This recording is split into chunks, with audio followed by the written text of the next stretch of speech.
Hi hello. അപ്പൊ ഞാൻ ഇന്ന് വന്ന് നമ്മുടെ എമ്പുരാൻ സിനിമയുടെ ഒരു കണ്ട ഒരു റിയാക്ഷൻ പറയാൻ വേണ്ടിയിട്ടായിരുന്നു. പടം ഈ പറഞ്ഞത്ര ഹൈപ്പിലുള്ള ഒരു സംഭവമായിട്ട് എനിക്ക് തോന്നിയില്ല. കൊള്ളാം, മോശം പറയാൻ പറ്റില്ല. കാരണം കുറെ രാജ്യങ്ങളൊക്കെ പൃഥ്വിരാജ് എല്ലാവരുമായിട്ട് കുറെ രാജ്യങ്ങളൊക്കെ പോയി കണ്ടിട്ടുണ്ട്. നമ്മളെ കുറെ എനിക്ക് സിനിമയുടെ ഒരു ഫസ്റ്റ് ഹാഫ് വരെ കുറെ ഡയലോഗ് ഡെലിവറീസ് ഒന്നും മനസ്സിലായില്ല. പിന്നെയാണ് കുറച്ച് കഥയിലോട്ടൊക്കെ എത്തിയത്. പിന്നെ പൊതുവേ നമ്മുടെ ലാലേട്ടന്റെ കുറച്ച് സീൻസ് ഒക്കെ, ഒരുപാട് സീൻസ് ഒന്നും ഉണ്ടായില്ല. മാസ് മൂവി ആണോ എന്ന് ചോദിച്ചാൽ മാസ് മൂവി ആണ്. എന്നാൽ കുറച്ച് കൂടിപ്പോയോ എന്ന് ചോദിച്ചാൽ കുറച്ച് കൂടിപ്പോയിട്ടുണ്ട്. അങ്ങനെ ഒരു സംഭവം. പിന്നെ അതായത് ഈ പറഞ്ഞ ഒരു ഇത്ര ബിഗ് ബഡ്ജറ്റ് എന്നൊക്കെ പറഞ്ഞ് നമ്മൾ കുറച്ച് എക്സ്പെക്ടേഷൻ വെച്ച് പോയാൽ നമ്മൾ ശരിക്കും നിരാശപ്പെടുത്തും. പക്ഷെ നമ്മൾ ഒരു എക്സ്പെക്ടേഷനും ഇല്ല, ഒന്നുമില്ല, നമ്മൾ പോയി കണ്ടാൽ ഓക്കെ, സിനിമ ഓക്കെ ആണ് എന്ന് പറയാം. One time watch. നമുക്ക് അങ്ങനെ തീരെ മോശമാണെന്നും പറയാൻ പറ്റില്ല, എന്നാൽ സൂപ്പർ ആണെന്നും പറയാൻ പറ്റില്ല, ഒരു ആവറേജ്.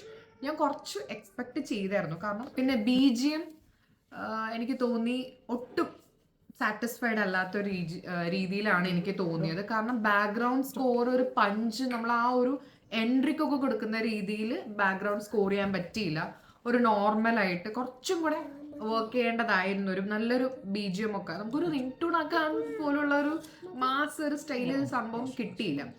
പിന്നെ ലാലേട്ടന്റെ എൻട്രി എന്ന് പറയുമ്പോഴത്തേക്കും ലാലേട്ടന്റെ ഫസ്റ്റ് ഒരു എൻട്രി കൊടുക്കുന്നുണ്ട്. എനിക്ക് അതിനെക്കാട്ടും കുറച്ചും കൂടി ഇഷ്ടപ്പെട്ടത് നമ്മുടെ ലൂസിഫർ ടൈപ്പിൽ നമ്മളുടെ ആ ഒരു കാട്ടിൽ വരുമ്പോൾ ഉള്ള ഒരു എൻട്രി ഉണ്ട്. അതൊരു രക്ഷയില്ല.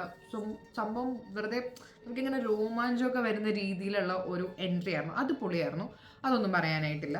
പിന്നെ ഞാൻ പറയേണ്ടത് വെച്ചാൽ ഫൈറ്റ് സീൻ സ്റ്റാർട്ട് ചെയ്യുമ്പോൾ അടിപൊളിയാണ്. പക്ഷെ അതിങ്ങനെ വലിച്ച് നീട്ടി ഭയങ്കര കുറേ ടൈം എടുത്ത് അത് എനിക്ക് അത്ര ഒട്ടും ഇഷ്ടപ്പെട്ടു. പോരായ്മകൾ കുറേ ഉണ്ട്, എന്നാലും ഇപ്പം ആ ഒരു എഫേർട്ട്, ഈ ഒരു ഫിലിമിന് വേണ്ടിയിട്ട് ഇട്ട എഫേർട്ട് ശരിക്കും നമുക്ക് കുറച്ച് ഇതാണ്. പക്ഷെ സ്റ്റോറി ലൈൻ സംഭവങ്ങളൊന്നും പറയാനായിട്ട് കാര്യമായിട്ട് എനിക്ക് ഫിലിമിൽ തോന്നിയില്ല. പിന്നെ ഒരു നോർമലായിട്ടുള്ള ഒരു പ്രേക്ഷകരുടെ ആ ഒരു വ്യൂവിൽ നോക്കുമ്പോൾ, ഞങ്ങൾ ഫാമിലി ആയിട്ടാണ് പോയത്, പക്ഷെ പാരൻസിനൊന്നും അത്രയ്ക്ക് അങ്ങോട്ട് ഈ പടം അങ്ങ് കിട്ടിയില്ല നമ്മൾ അറിയില്ലേ, ആ ഒരു ഫീൽ. അപ്പോൾ അതൊരു ആവറേജ് ആയിട്ട് എനിക്ക് തോന്നി. അതിനപ്പുറത്തേക്ക് അത്ര വലിയ സംഭവം ഒന്നും ആയിട്ട് തോന്നിയില്ല. പക്ഷെ എഫേർട്ടും പിന്നെ നമ്മുടെ ഈ കുറേ സംഭവങ്ങളൊക്കെ ചെയ്തിട്ടുണ്ട് എന്ന് പറയില്ലേ, അതൊക്കെ ജസ്റ്റ് നമുക്ക് ആ ഒരു വീഡിയോ ഫ്രെയിംസും അവരുടെ ആ ഒരു ഇതൊക്കെ ഇതിലുണ്ട്. പിന്നെ നമ്മുടെ ലൂസിഫർ മൂവി എന്ന് പറയുമ്പോൾ അതും ഇതും നമുക്ക് ഒട്ടും കമ്പയർ ചെയ്യാൻ പറ്റില്ല കേട്ടോ. ലൂസിഫറിന്റെ തട്ട് നമ്മൾ താണനിരിക്കുന്നു പറയുന്ന പോലെ സാധാരണ മൂവീസ്, ഇപ്പൊ ബാഹുബലി അതിന്റെ first second, KG first second, നമ്മൾ ആ ഒരു എക്സ്പെക്ടേഷൻ വെച്ച് പോയി കഴിഞ്ഞാൽ ലൂസിഫറും ഈ എമ്പുരാനും നമുക്ക് കമ്പയർ ചെയ്യാനേ പറ്റത്തില്ല.